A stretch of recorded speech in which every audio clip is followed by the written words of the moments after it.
Bendiciones, mis amados del Eterno. Les habla nuevamente su amiga y hermana Erika desde Colombia con una palabra que titule Obedece sin cuestionar. Quiero que me acompañes a Jonás 1, del 1 en adelante, que dice: La palabra del Señor vino a Jonás, hijo de Amitai.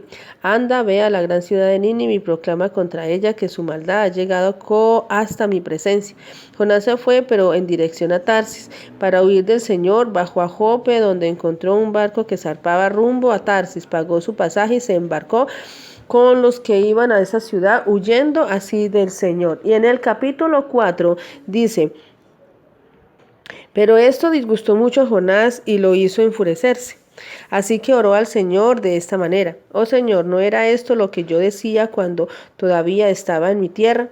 Por eso me anticipé a huir a Tarsis, pues bien sabía que tú eres un Dios bondadoso y compasivo, lento para la ira y lleno de amor, que cambias de parecer y no destruyes. Bueno, resulta que Dios le dio una orden a Jonás. ¿Y Jonás qué hizo? Jonás no obedeció. Jonás simplemente fue a donde él quiso huir de la presencia de Dios, o donde creyó que iba a huir de Dios. Pero le pasaron cantidad de cosas en ese camino que él tomó. Equivocado, porque tomó un camino equivocado. Y le pasaron cantidad de cosas. Hasta que se lo tragó un pez. Y allí en el vientre del pez clamó a Dios, y Dios lo escuchó y lo vomitó ¿a dónde? A Nínive, donde Dios lo había mandado. De pronto Jonás sabía que Dios era un Dios grande en misericordia, ¿sí? Lento para la ira, como él lo decía.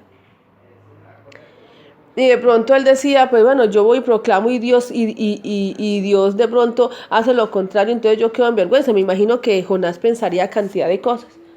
Pero al principio él no obedeció. Cuando tú y yo no obedecemos y nos metemos por donde nosotros creemos que es lo mejor, nos pasa cantidad de situaciones. Y después decimos: Señor, ¿pero por qué? Si yo soy tu hijo. Señor, pero es que mire. Entonces empezamos a cuestionar a Dios. Pero a Dios no se cuestiona, a Dios se obedece.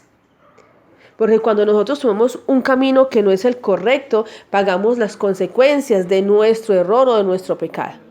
Porque si Dios dijo: no te metas por allá o no vayas allá, pues simplemente obedecer, ¿verdad? Entonces a Jonás le pasó cantidad de cosas hasta que llegó a Nínive y le tocó proclamar que la palabra. Pero ¿qué pasó con el rey y aquel pueblo? Dice que el rey proclamó ayuno desde el más anciano hasta el más pequeño, que eran los niños de pecho. ¿Sí? Y le cambiaron los pensamientos a Dios. Dios se arrepintió del mal que les iba a hacer a Nínive. ¿Por qué? Porque ellos tocaron el corazón de Dios cuando proclamaron ese ayuno. Y para que Dios cambiara esa situación. ¿Cuántas veces nosotros hemos orado para que Dios cambie esa situación?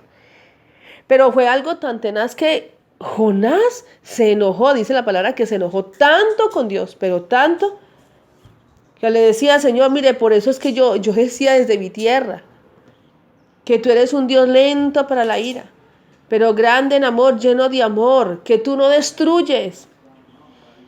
Y Dios le decía: ¿tanto te enojas? ¿Tanto te enojas? Y él decía: sí, estoy enojado. Y le decía al Señor. Y empezó a cuestionar a Dios. Empezó a cuestionar a Dios. Pero nosotros tenemos que entender una cosa. Que es que la palabra de Dios dice que los planes que Dios tiene para nosotros es de bien y no de mal, para darnos el futuro que nosotros deseamos. Entonces no hay necesidad de cuestionar a Dios. Cuando tú y yo obedecemos, alcanzamos ¿qué? Misericordia. Cuando obedecemos, alcanzamos bendición. Tú y yo solamente estamos aquí para obedecer, y la obediencia a Dios es absoluta, no es relativa. Para los hombres sí, para Dios no. A Dios se obedece sí o sí. Entonces este es el tiempo de obedecer. Este es el tiempo de decirle: Señor, aquí estoy.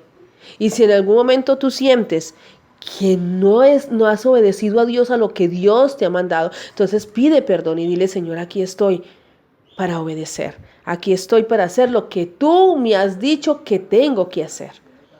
Sin cuestionar. Cuando tú y yo no cuestionamos, vemos la bendición, vemos el respaldo del Señor.